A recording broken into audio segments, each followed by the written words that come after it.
On today's episode of Wisconsin Beer Spotlight, we're taking a look at a limited edition brew from New Glarus called Serendipity.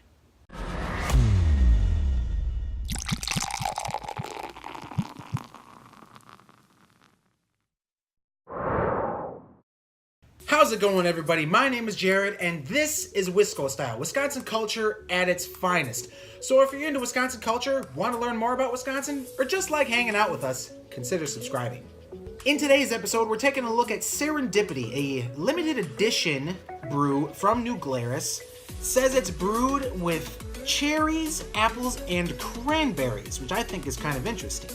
If you take a look at the label here, you can see those cherries, apples, and cranberries right there, and we got the name right up here, Serendipity. Let's take a look at what the label has to say. Some people paint, some sing, others write, I brew. Daniel Carey. A few times a year, we cut Dan loose to brew whatever he chooses, always handcrafted. The bottle you hold is brewed for the adventurous soul. This is a very limited edition, and we make no promises to ever brew this style again. Severe drought. We shared the farmer's horror as Wisconsin's cherry crop failed. Dan bought what cherries he could. The apple crop fared better. Then, joy! A grand Wisconsin cranberry harvest. What will Dan brew with apples, cranberries, and cherries? Oh my! You hold the happy accident of Wisconsin's favorite fruit aged in oak with an almost magical wild fermentation. Serendipity is a wondrous celebration that sparkles your senses and dances across your palate. A kaleidoscope of flavors discovered by accident in a sour ale. Cheers to the unexpected. Cool.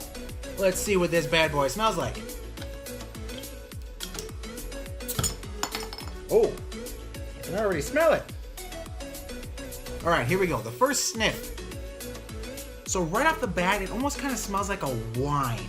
It is a fruit ale technically, so you get a lot of that fruit scent right off the bat. There's a strong cherry and cranberry scent, and you get a little bit of the apple scent right off the end. There's almost no beer smell whatsoever. I don't even know if this is going to taste like a beer at all.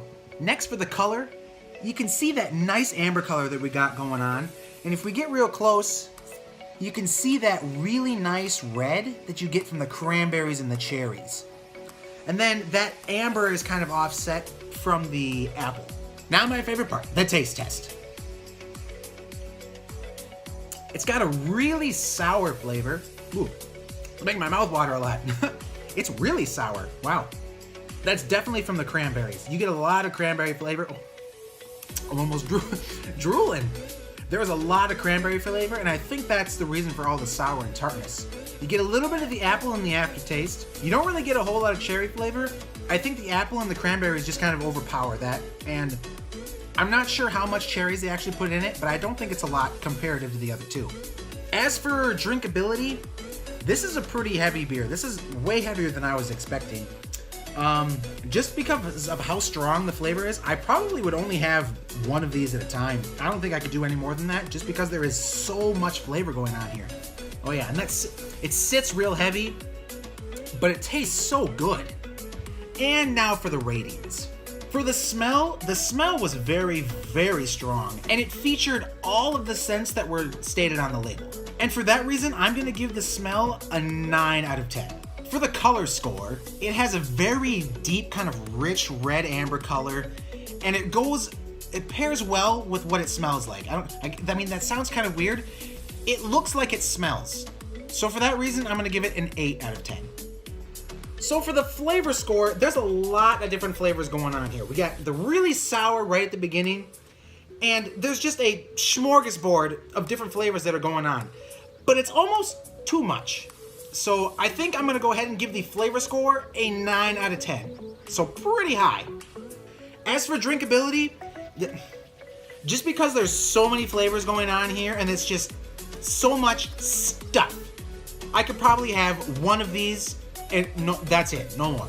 No more, just one, but it'd be one really, really good one. So unfortunately for the drinkability category, I'm gonna have to give it a 2 out of 10. Which brings the total score up to a 28 out of 40, which isn't half bad for being a really, really heavy beer. If it was super light, it probably would have gotten almost a perfect score, but I think if it would have been lighter, the taste and colors wouldn't have come out as well. Thanks for watching this episode of Wisconsin Beer Spotlight on Serendipity from New Glarus. As always, New Glarus is strictly a Wisconsin beer and not sold anywhere else, so if you want to try this, you're going to have to take a trip. Hope you guys enjoyed today's video. I'll see you in the next one.